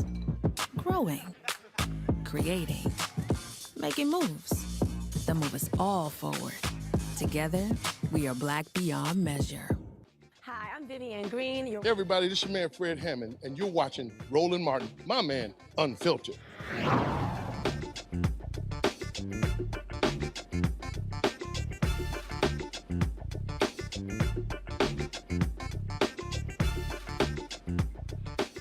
The ongoing challenges facing Americans demand new solutions to overcome them. An organization out of Chicago is working to offer those new solutions to old problems. The Partners in Abolitions, Transformations, Healing, and Solidarity, or PATHS, are offering community-based cooperative solutions to the issues we all deal with. Joining me to discuss this is Renee Hatcher. Renee is an assistant law professor and director of the Community Enterprise and Solidarity Economy Clinic at the University of Illinois Chicago Law School. Renee, thank you so much for taking time to join us here on Roland Martin Unfiltered. So happy to be here with you, Ray. I saw that you smirked a little bit when I had to push back on Dr. Nichols about Baltimore. I know you have a little bit of a fond love for that city as well, so I won't beat up on Dr. Nichols too much. But tell our audience a little bit about what PATHS is and what it's doing out there in Chicago. Yeah, so PATHS, Partners in Abolition, Transformation, and Healing, is a new collaborative of grassroots organizations here in Chicago, as well as worker co-ops, which I heard you shout out earlier in the show, that ultimately is trying to really put the institutions in the hands of the community to actually solve their own problems, right? So when we talk about, for example, the issues that we see with Black workers or Black job unemployment, what we're trying to do is create institutions, including worker co-ops, where Black folks in community can actually own their own jobs, where they can actually collectively own land together and build housing cooperatives. So they don't get evicted by their landlords, they become the landlords. We're trying to steward land together. And so we ultimately are trying to push forward an agenda that really revolves around a local solidarity economy, which simply put is just trying to center the needs of actual folks and the limited resources that we know that we have in our planet, in our city here in Chicago. Renee, that sounds ideologically opposite of what we are taught and we're reinforced at every level of our understanding of how success, happiness works. We're taught this ideological motif of individualism, of others will hold you down. Why would I be in a cooperative? Why would I tie my fortunes to the affairs or wills of someone else? They may not work as hard as me. They may not be as engaged as me. How do you speak to those folks who may be not yet be converts to want to participate in such a solidarity economy? Well, so we have a long tradition. Black folks have a long tradition of cooperation and mutualism. Since we were brought over, it's indigenous to our cultures. When we look in ancient Africa and communal cultures, we know that cooperation was like the driving engine and the philosophy behind ultimately how they organized themselves, right? And so part of it is very much pushing back against this idea of Black capitalism, but also this idea of being very individualistic, which we're ingrained with since very young ages here. And so what we know is that has never worked for Black folks, and more or less, like, it is never going to work for the masses of Black people under a capitalist system. So we find that people are actually, as we see more and more crisis within the current economy, as we know, like, that the current conditions simply don't work for the majority of our folks, we see people coming to this already. We see folks who are organizing themselves, and the pandemic really was ripe with opportunity. We saw an explosion of mutual aid. We saw how people stepped up for each other when our government and local agencies simply did not provide for the things that we need. So I think the pandemic was actually a really good experience, and it activated a lot more people around this idea of cooperation and solidarity economy. I know that a lot of folks might get excited hearing transformation. They feel empowered thinking about healing, and they are encouraged when they see solidarity. But Renee, you start talking abolition, and you're gonna lose a lot of folks right there, because if we're talking this abolition, isn't that defund the police stuff? And if you get back to that defund the police stuff, what am I gonna do when one of these folks break into my car? Or what am I supposed to do when somebody grabs my bag while I walk down the street? Help us think through what we're talking about when we say abolition and how that functions and what that looks like in a society. Yeah, Ray. Well, I've been actually really encouraged by the progress, and I think the way in which the defund the police campaign has made it into popular dialect and discussion. And what we're talking about ultimately is that, one, we know that the system that we have currently does not work well for others. Ultimately, when your car gets broken into, very seldom is there going to be some type of redress beyond being able to be compensated by your insurance. No one is taking any of that away. What we're trying to do is build institutions within community that are controlled by community that can provide better for our public safety. So what does it look like, for example, when we actually have methods of both accountability and also methods of safety in institutions that we are in control of, where we know that relationships provide, again, more of a support for folks who ultimately find themselves in these various situations. So this is a long process. Ultimately, what we're saying is that we have to both change and transform the economy before we can ever actually live in a world where police don't exist. But beyond that, what we can do right now is start to build the institutions that actually provide for our public safety, that improve our lives, that improve the underlying conditions that actually lead to crime, or, violent crime as we would think of it. So that's ultimately what we're busy doing. We're trying to transform the world right now, institution by institution, and really just getting people to dig in and come together around this idea that we can create different circumstances for ourselves and for our community. It's interesting you say that. I was talking with a district attorney in Brooklyn, one of the staff attorneys there in the district attorney's office, and he was telling me that approximately 90% of the crime that he sees that comes through their office are crimes of need as opposed to crimes of greed. And so I can understand then when you say if we can remove that need, then we can make a significant dent in the amount of crimes, particularly violent crimes, that we see. Now, so much of this, Renee, so many people might hear and say, hey, I like what that sister is saying, but I live in the real world. I live in the real United States. And so I'm going to go ahead and get up and work for Walmart like I have to. I'm going to go work for the companies, whatever company it may be, like I have to. I don't have time for solidarity economy. I don't have time for these pipe dreams. How are you bridging the gap between the idealism of what it is we're working toward and the realism that so many Americans have to live through? Well, these are real businesses. Co-ops are real businesses. Worker co-ops are real businesses. The majority of worker co-ops, for example, that I work with are run by people who have been exploited in the mainstream economy, who have worked at Walmart, who've suffered wage theft. Black folks are most likely to suffer wage theft more than any other group, especially here in Chicago. Black workers lose out on millions of dollars each week that they are rightfully owed based off of their work. And so what I see is that people are turning towards solidarity economy solutions, like worker cooperatives, again, in part because of the very things that you mentioned. It's not that we've seen an explosion, I would say, of these types of institutions, co-ops, mutual aid organizations, other types of enterprises that ultimately are doing this work. And they've worked better, in part because they're run by the workers themselves. They give us a level of agency that otherwise workers simply would not have. I did read a report recently, I think it was just yesterday, that said that worker co-op businesses have a 80% sustainability over the first 3 or 4 years of their existence, as opposed to something around 40% for those private ventures that start and unfortunately fail in today's modern economy. Now, this has already been put into practice, this solidarity economy, worker co-ops and things of the sort. And some of the institutions or organizations that already exist that you guys are modeling some of your work off of are work that's been done by folks like Kali Akuno down in Jackson, Mississippi with Cooperation Jackson. How are you modeling some of the work that you've done from those other organizations that already exist and are up and running?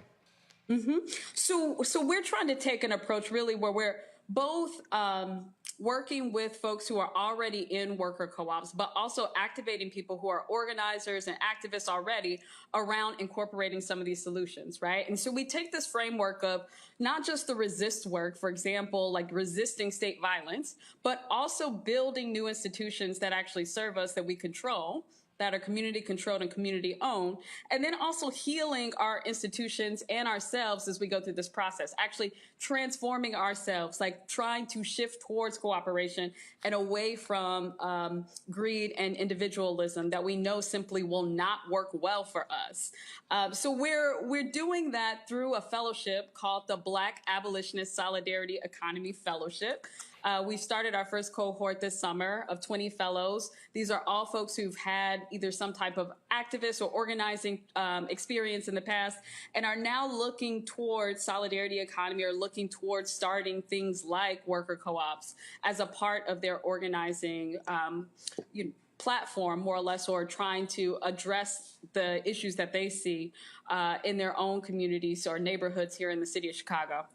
Now, PATHS, if I'm not mistaken, is not in and of itself a singular organization, but rather a coalition of a plethora of organizations, including Movement for Black Lives and BYP 100 and others. Do I understand that correctly? And if so, how have you all been able to take different organizations who I assume have different goals and objectives and work toward a common goal?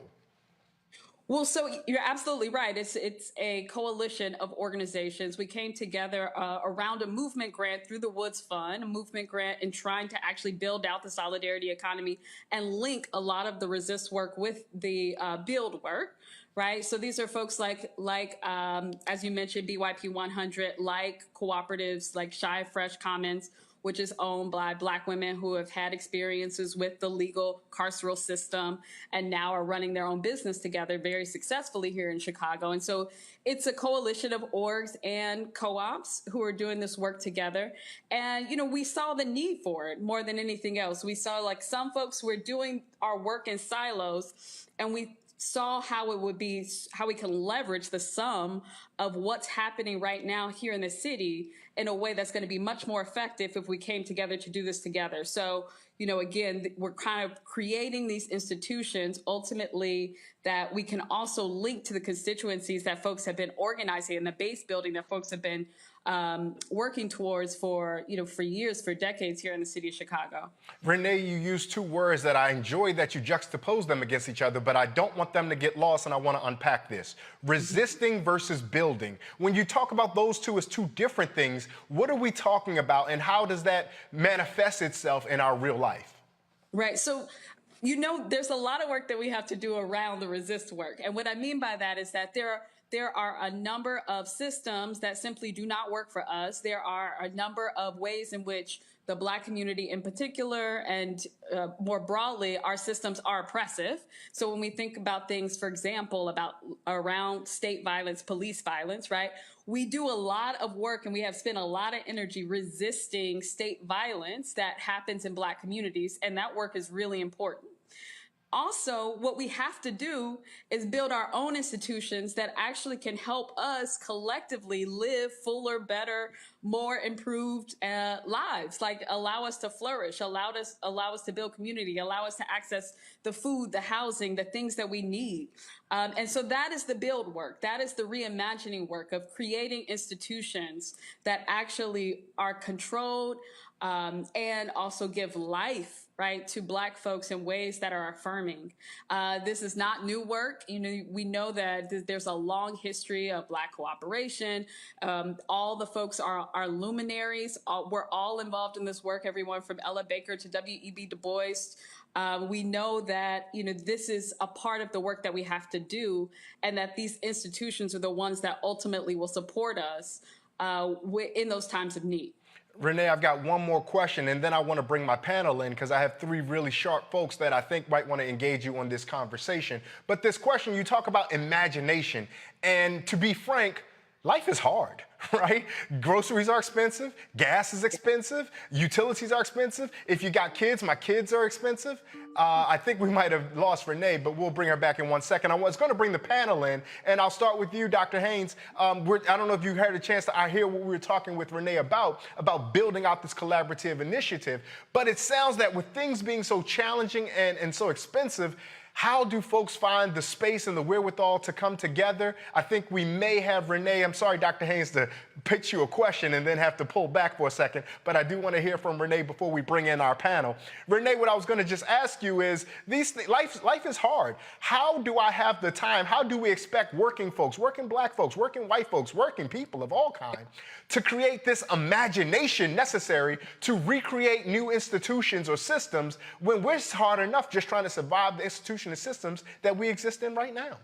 Yeah, no, Ray, I think that's exactly right. And that's in part why these strategies are so important. So, for example, what I have seen is that people are using for-profit co-ops that are collectively owned by its workers as a space of organizing, right? So it allows you, one, in a way to run a business, to sustain yourselves financially. At the same time, these co-ops are engaged politically. So these become sites of both political activation and also just in terms of getting the things that you need, right? It allows you to do that in a different way. And I think that's why this type of approach can be really helpful, especially to us, right? In part because we know folks are just always a lot of times trying to survive or simply do not have the types of time when you have 2-3 jobs and you're not going to make the community meeting, right? And so trying to rethink how we approach this and to allow more people both to access on-ramps of political activation and to do this work. Renee, I've got, as I mentioned, 3 really sharp folks here with us, and I'm going to start with Dr. Nola Haynes out of Georgetown University. Dr. Haynes, if you have a question for Renee or if you wanted to just bat some ideas back with her, I give you the floor to feel free to do that. Renee, so first of all, thank you so much for everything that you are doing. And I completely agree with you in terms of imagination. I think that we all saw when the world stopped, the entire world stopped when COVID hit. We all had to get imaginative. We all had to think differently. We all had to think outside of the box. So my question is for you, how do you think people who are exhausted from constantly engaging, constantly being told it's up to us to save democracy, it's up to us to, to keep fighting. The way that I think about it is, especially with Black people, we're tired of cleaning up. We've been cleaning up for a long time, and it seems like we are always tasked with cleaning up. So how do you address that? How do you deal with the folks that are legitimately just tired of always having to clean up? Yeah. Well, I think one of the positive things is that we've all had to turn ourselves inward and focus on our own healing. And Audre Lorde talks about this fact that healing not being an individual process, like being able to heal most effectively when you're in community with others, right? And so that's what I find is helpful in this moment. It's just not simply trying to tinker at the edges, as you all were talking earlier, tinker at the edges or simply roll back, for example, to the very limited sense of democracy that we had, maybe 10, 20 years ago before the Supreme Court gutted the Voting Rights Act. But how do we expand our ideas of democracy? And that has always been a part of the Black radical tradition in trying to push and deepen how we practice democracy.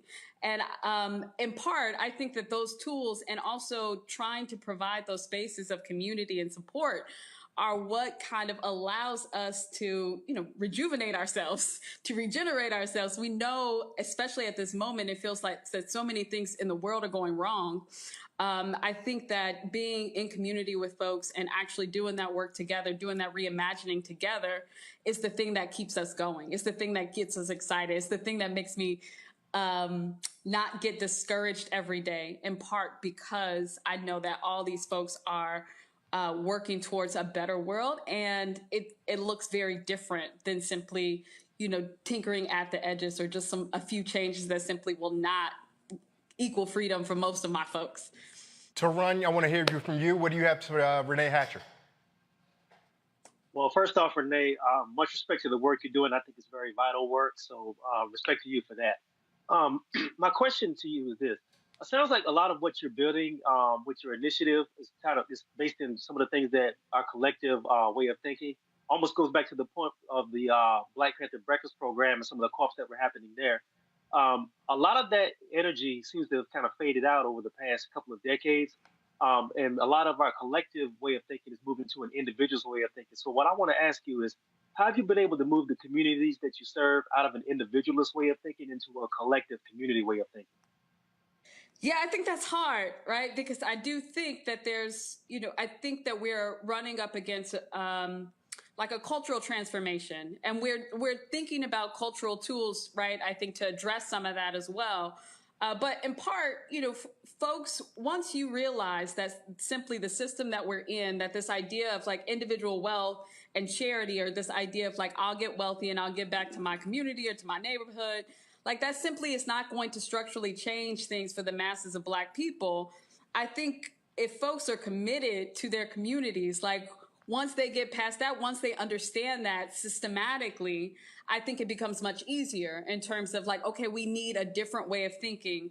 We need a different way of approaching this together. Simply like billionaires like Rihanna and Jay-Z are not going to save the Black community, y'all.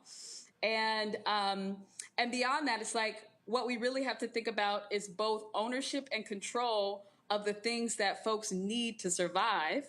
And so that's why we're pushing towards and trying to activate people around community land trusts and cooperative housing and worker co-ops and mutual aid organizations, but also with a Black politic to really highlight the ways in which this system currently works for us. Now, I got to be honest, Dr. Nichols, I boxed you in so you could have the least amount of time because I knew that you were talking bad about Renee and I's Baltimore. No, go right ahead. We are coming close to time, but Dr. Nichols, please offer your question. Feel free to offer your comment to Renee Hatcher. Sure. Thank you so much, Renee, for coming on. My question is, a lot of times when we have these academic ideas about how we can better the community, they get pushed back because people don't see how it's working. They think that it's just something in our heads. Now, so my question is there like an international model or some sort of model somewhere that you can point to that's been successful over a long period of time? I know I taught about the UNIA just a few hours ago to my students, and I'm thinking about something. Is there something that you can point to that lasted, for maybe generations and has been successful over a long period of time?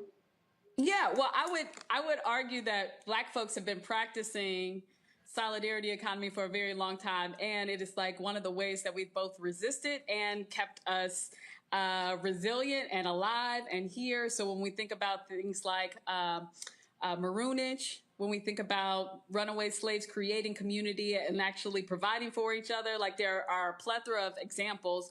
But then there are also international examples like Mondragon, which is based in Spain, which ultimately has become one of the largest cooperation networks of cooperatives. They have been very successful, and they've used worker co-ops as well as a cooperative bank or credit union to ensure that they consistently have full employment for their people that are in the Bath region of Spain. And these are folks who were specifically left out of the mainstream economy, who were marginalized in society and in their own context.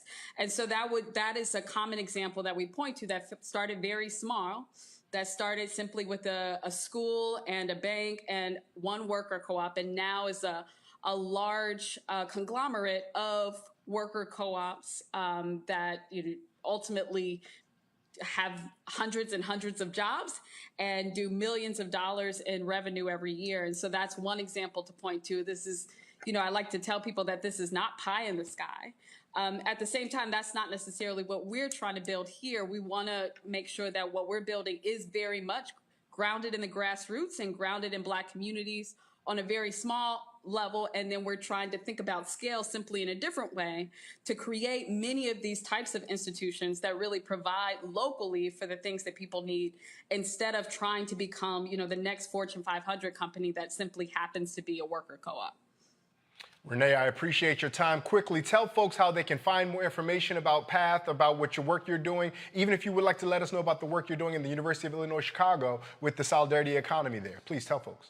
Yeah, so they can find me at the uic.edu. My clinic is called the Community Enterprise and Solidarity Economy Clinic. We provide free legal support to community-based businesses, grassroots organizations, and worker co-ops and other types of cooperatives. And then they can find more information about PATHs on opencollective.com/PATH-Chicago. And all of our information is there. I really appreciate the time, Ray.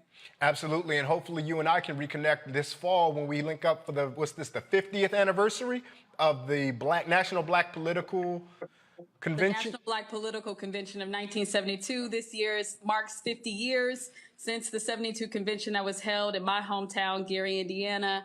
My father, Richard Hatcher, was one of the co-conveners of that convention. And it's really a beautiful, beautiful, beautiful just point in our history of this idea of Black folks coming together around radical imagination, around deepening democracy. So I look forward to talking to you more about that soon. Absolutely. Thank you so much, Renee Hatcher, for your time. You are watching Roland Martin Unfiltered on the Black Star Network. We will be right back.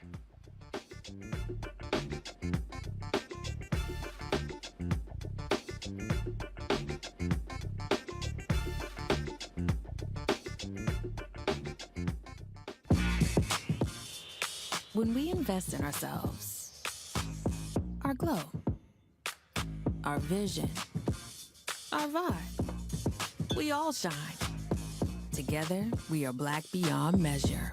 Hi, I'm Dr. Jackie Hood Martin, and I have a question for you. Ever feel as if your life is teetering and the weight and pressure of the world is consistently on your shoulders? Well, let me tell you, living a balanced life isn't easy. Join me each Tuesday on Black Star Network for A Balanced Life with Dr. Jackie.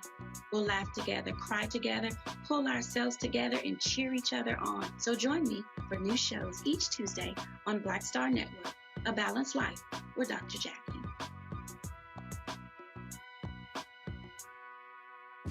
When we invest in ourselves, we're investing in what's next for all of us. Growing, creating, making moves that move us all forward. Together, we are Black beyond measure. Hey, I'm Antonique Smith. Hello, everyone. It's Kiara Sheard. Hey, I'm Taj. I'm Coco. And I'm Lily. And we're SWV. What's up, y'all? It's Ryan Destiny, and you're watching Roland Martin Unfiltered.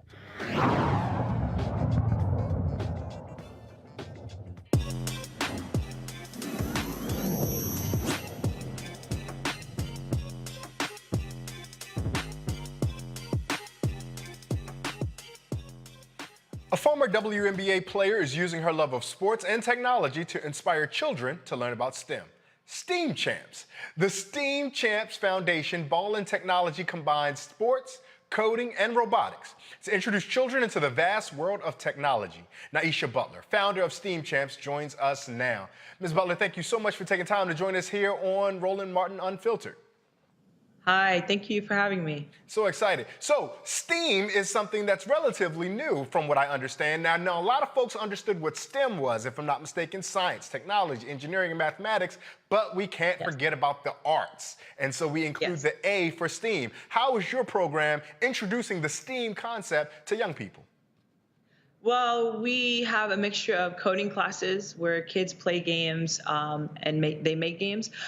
We do chess so that they have unplugged activities. So we definitely work on their, focus and attention and just getting their mind to be creative. And we have coding, robotics, chess, and we do music theory. We kind of try to tackle the whole person. And we do ages as young as 5 because the whole idea is to get kids to start early and learning these technical fields and the vernacular and all this kind of stuff. So it's a fun place. We try to use like sports themes, arts themes to actually teach technical topics. And, the kids like it. So often we try to find our young people and we found that we've pigeonholed them far too early, right? If you're going to be an engineer, we're sending you to engineering camp from age 12 up until forever. If you're a basketball player, you're only supposed to play basketball. And if you don't love basketball with your heart and soul, then what are you doing here? How are you integrating these myriad of experiences from music theory to chess to even coding and to produce this well-rounded young people that you're engaging? Well, America as a whole has a technical problem. There's obviously a digital divide. We have hundreds of thousands of jobs making six figures that lay empty, that are, you can go pro in actually these areas, in these arenas. So in general, kids, especially our kids, don't have technical skills. They're not going to engineering camps. They're not going to math camps early. And sometimes when they get older, it's kind of hard. It's kind of like computer language is exactly what is a language. And the earlier you get exposed to it, the better you are at it. So that whole 10,000 hour rule is a real thing. The difference, though, in starting your kids early with coding and technical skills and digital skills is that every single career in the future is going to be tech enabled somehow or some way. So the idea is that whatever it is, if it's something in art, if it's reporting, if it's communication, whatever the case may be, in addition to obviously like engineering and STEM related fields, you're going to have something to be tech enabled. So the idea is that we really need to close this digital gap. We need to equip our kids with options and necessary foundational skills so that whatever they choose to, they're equipped to do well at it. Languaging is something I'm curious about. When you approach folks to let them know that you have this STEAM program, are they still reticent to join on because STEAM is not as popular or well known as STEM is?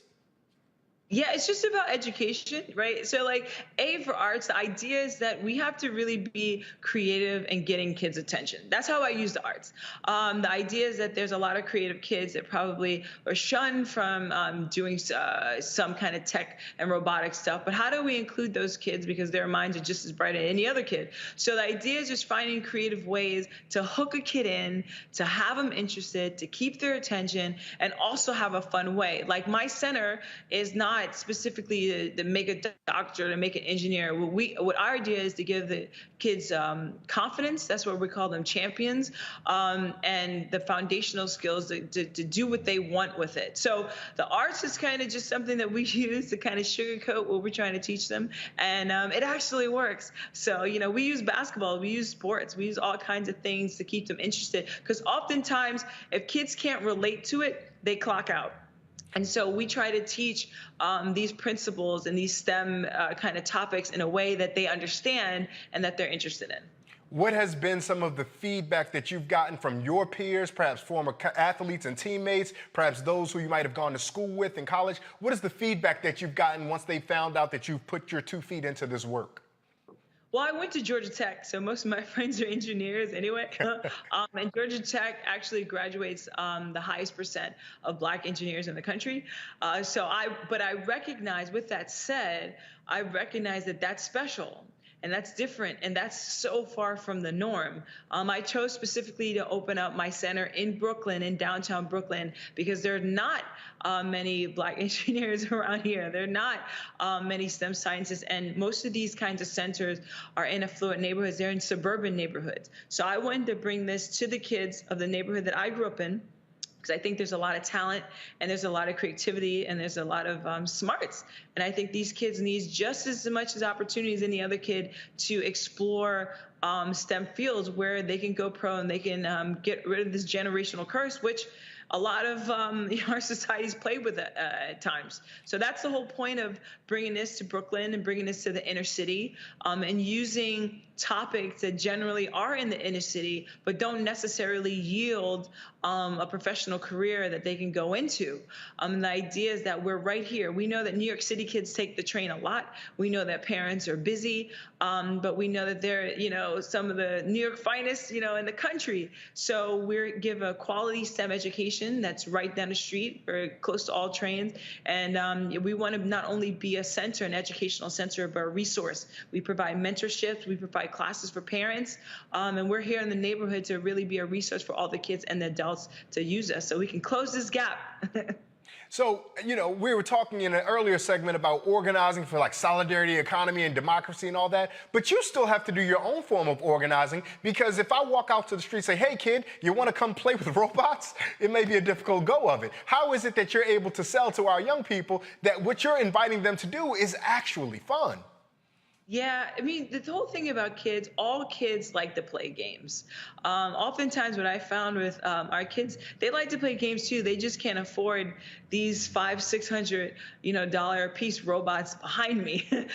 So, when you get a kid who's not exposed to STEM, interestingly enough, these products are for kids, and they use play and learning as something that it's easily to combine the two. So that's what we do. And what I found that these kids like it. They love playing. They love putting stuff. They love building. They love creating. We definitely encourage their imagination in a lot of ways. And we're really building champions in the sense that we give them confidence. We understand repetition. And my background in sports, we bring that into this. Like, you really got to work. We allow them to figure stuff out on their own. So we really keep them active with stuff that they can, get their brains going, and we encourage them to keep going at it.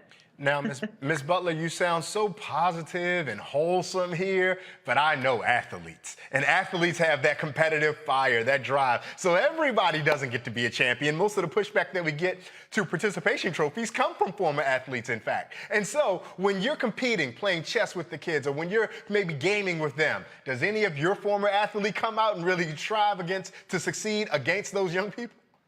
Well, of course. I mean, I'm from I guess it's the old school now. I don't necessarily believe in participation trophies. I believe that people have to earn things. And in this center, as a head of this center, I think that permeates through everything. And I really say that you can have fun, but you have to put work into this. This is not something that you can just come in and, not apply yourself. That's all we really want. We want application. We have great STEAM coaches, and we want them to try to do it. And I know what it takes. I know that kids can get up in the morning to play basketball. I've been one of those kids. I know it. And it's really easy because as a society and in our communities, we support that. We give trophies to the 50-point person. We give trophies to All-Americans. We really support the sports stars. But I want the community to get behind the STEM stars. I want them to get behind kids who are going to come in, and we're going to have robotics hackathons in Brooklyn. We're going to support our young kids and give them a way that they compete and they can shine through. No, I don't believe in participation trophies. All my kids are going to work, and my idea is my job is to prepare them for life. And in life, you have to work hard. You have to go for what you want to get. And I also am an optimist. Life is awesome. Like right now, life is great for me. Like life is good, but you really have to work. And I think that this environment is a place where it's fun, it's safe, and we foster confidence. I want every one of my kids to step through the door to shine and shine bright. But yeah, they're going to have to put some work into everything and figuring out, because bugs and problems in code, as we all know, is all around us. So no, we're building real champions here, not paper champions. You also said with a smile, they're going to have to get used to losing to Miss Butler occasionally because I'm here to win. But Miss Butler, we're broadcasting across the United States into the continent of Africa, throughout the diaspora, and everywhere else in the world where folks want to watch us. And you mentioned something that struck my attention. You talked about the rewards of society, right? Basketball, we see the rewards, so people are inspired to get up and practice. In other industries, we see the rewards. How do you help the young people and their parents see the rewards and incentives of STEAM programs? So it's about, I'm a numbers girl, and it's really simple. And I think people don't really understand this. So right now there's 40 million approximately kids that play sports in America. This is all sports.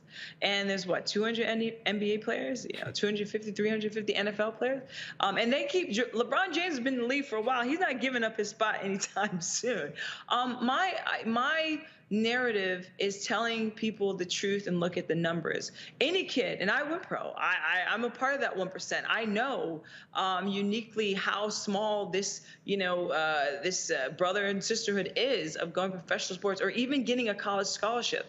But my idea is that you literally can go pro 100% in a STEM career in any version you want that to be, and I just want to make sure that parents understand that. And it's not about the fact that this is some far out of reach thing. Like, I'm a New York City kid. I played ball too, and I'm a software engineer. And the reason why I push that narrative, because I really feel like if I can do it, anybody can do it with work. You know, I had to work for it. And I think this is something that if people understand, just like in sports or anything else you go after, you work for it, the percentages are way higher at going pro and having a sustainable long-term career that you don't have to ice your knees with. And I think it's not a hard sell. I just think that our communities and people as a whole don't understand how in reach this actually is. If a kid starts at 6, 7 years old, 8, 9, building games, how cool is that? You know what I mean? Like, we don't know the capacity of these young kids. I mean, these kids, honestly, they surprise me all the time. We have rock stars in our group from the South Bronx to Brooklyn. We have rock stars. I'm telling you, these kids are bright, but they need a chance. They need high-class education. They need quality education, and they need support. They don't need to be called the nerdy kids. They don't need to be separated from the athletes. These are champions. These are people too, and you can do both. So my thing that I want to push the parents and school teachers and even athletes, because I think athletes need to really understand how special and different they are. LeBron James is really a percent of a percent of a percent. Steph Curry is a percent of a percent, but Katherine Johnson, who put someone in a movie, she's a percent, but you can be, Nassau is actively trying to recruit players. The Lakers are not actively trying to recruit. Well, the Knicks, we should, but they're not actively trying to recruit. There's a draft. Yeah. Google, Microsoft, Apple. Yeah. These companies are trying their hardest to recruit diverse candidates, and we need to step up to that challenge. America as a whole. Absolutely. It's not just our community. So. Absolutely. Now, Ms. Bell, I will have to push back on one thing, and sitting in Roland's chair, I'd be remiss if I didn't push back. You said, you want to be able to earn your living and make your keep without having to ice your knees. Today was leg day for me in the gym. I'm icing my knees as we speak. You just can't see it under this desk. So I do want to let the kids know that when age creeps up on you, you will still have to ice those knees. Ms. Butler, tell folks how they can find, follow, and support STEAM Champs, please. Yeah, go to www.steamchamps.com. Our emails are there. Our classes are there. Every Saturday in the month of August, we're giving free first-time customers coding, robotics, design, and chess classes. And weekly, we have Monday through Friday STEM camps where kids come in and they learn everything from basketball, coding, chess, and all around fun time. We have field trip Fridays where we do STEM-related field trips, art-related field trips. So come on down to the center. Pop your head in, look on the website. We have events, shoot me an email. I'm constantly trying to, expand our staff, teach people, and just really be a resource to the community. So repost, share my stuff, and come out and check out one of our classes. That is Miss Naisha Butler, former WNBA player and founder of STEAM Champs. We thank you so much for taking time out of your busy schedule, Miss Butler, for joining us here on Roland Martin Unfiltered. Thank you so much. And before we get out of here, I want to go back to our panel. Brother Walker, now that we made it through, please say and pronounce your first name correctly out loud, because these folks heard me butcher it for the last 2 hours, and my deepest apologies go to you. It's all good, brother. You're not as bad as the coffee shop, so it's all good. But my name was pronounced Torn like foreign. That's the best way to remember it. It's like foreign. Torn like a war tour. Brother Torn Walker, the founder of Context Media. We thank you so much. Dr. Jason Nichols, the senior lecturer of African American Studies at the University of Maryland College Park. We thank you and appreciate you for your time. And our dear sister, Dr. Nola Haynes, PhD, MDiv. Whether you want to get it theoretically or theologically, she got you. We got you either way. I thank you guys for rolling with us so far today. You've been so helpful, so informative, so illuminating to our guests and to all of our audience. Thank you so much for your time and attention today.